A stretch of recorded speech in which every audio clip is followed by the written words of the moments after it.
Yechia Melech HaMashiach.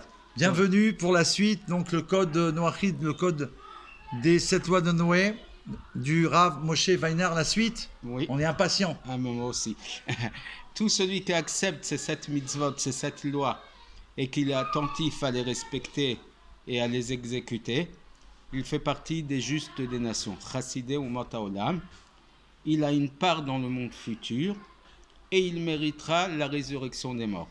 Alors c'est là, quelque déjà, chose d'exceptionnel. Ouais, c'est que juste ce titre-là, Chassid ou Olam, juste parmi les nations du monde, ça veut dire c'est le plus grand titre, quoi. Ça.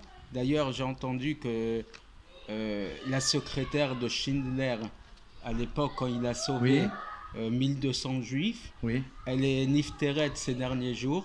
Elle s'appelait Mimi Reinhardt, c'était une juive, qui était donc la secrétaire d'Yitzhak Stern, qui était le bras droit de Schindler. Et elle est nifteret il y a 2-3 jours. Incroyable. Une juive qui a dépassé les 100 ans, je crois. Et donc, c'est le moment de lui dédier aussi ce... Ah bah oui, on lui dédie à elle et à tous les enfants d'Israël qui ont été effacés. Et ceux qui ont été et qui vont revivre Baruch Hashem. Donc là, il y a une notion spéciale. Ça veut dire Chassid ou Olam, c'est comme la Torah le dit.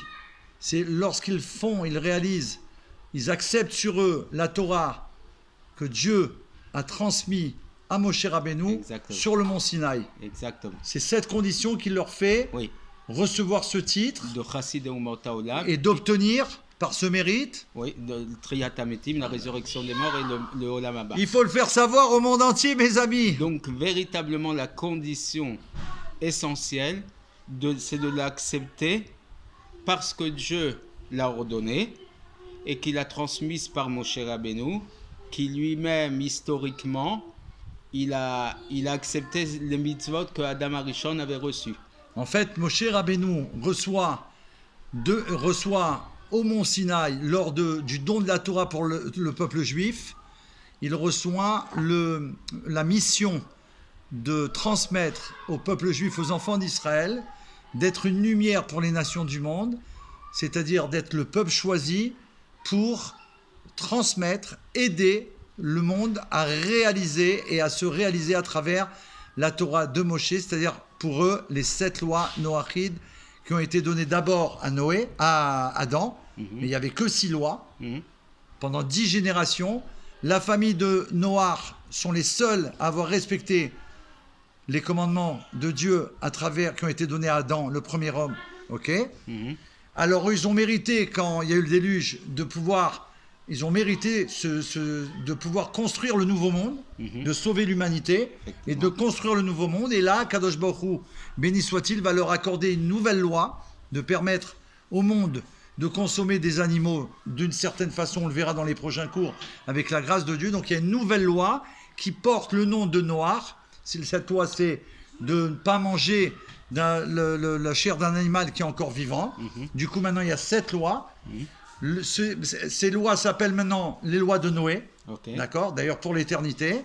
Et là, donc depuis Noé jusqu'à Matan Torah, il va y avoir 16 générations jusqu'à Moshe Rabbeinu, 26 depuis Adam, Baruch Hashem. Et là, donc à la 26e génération, à la 16e depuis Noé, ces lois maintenant vont être transmises au mont Sinaï, ce qui veut dire qu'elles reçoivent le sceau divin devant toute l'humanité, officiel, que oui, ces lois départ, c'est bien Hachem qui les a données à Adam. Oui, c'est lui qui continue à le donner, bien sûr, à Noah, avec la nouvelle, la supplémentaire. Et maintenant, pour l'éternité, avec le sceau divin. Ok. Maintenant, ceux qui ne la font que parce que leur esprit leur impose. Ils font quoi? Qui font les 7 lois parce qu'ils ont compris que c'était bien, voilà. Pour le bien-être de l'humanité ou pour des principes écologiques ou autres. Ou d'éducation, par exemple. Ce ne sont pas des ger toshav. Un ger toshav, c'est un statut particulier, c'est un étranger résident. Donc le ger toshav, lui, a le droit d'habiter en terre d'Israël, d'accord? Mais celui qui ne l'a fait que parce que son esprit lui a imposé, ce n'est même pas un ger toshav, d'accord? Et donc, cette personne n'a pas le droit d'habiter en terre d'Israël, il ne fait pas partie des justes des nations. D'accord. Et il n'a pas de part au monde futur, et donc il ne méritera pas la résurrection des morts. Donc la condition essentielle et unique, finalement, c'est de l'accepter parce qu'on l'a reçu au mont Sinaï et que, par l'intermédiaire de Moshe Rabbeinu. De Moïse, Moshe Rabbeinu. Voilà, je crois que c'est ce qu'on pouvait dire pour ce cours-là. C'est clair, transparent. Merci Hachem. Merci Yosef Srakaver. Et tout de suite, et à nouveau la suite. Bezrat Hashem. À bientôt. À bientôt.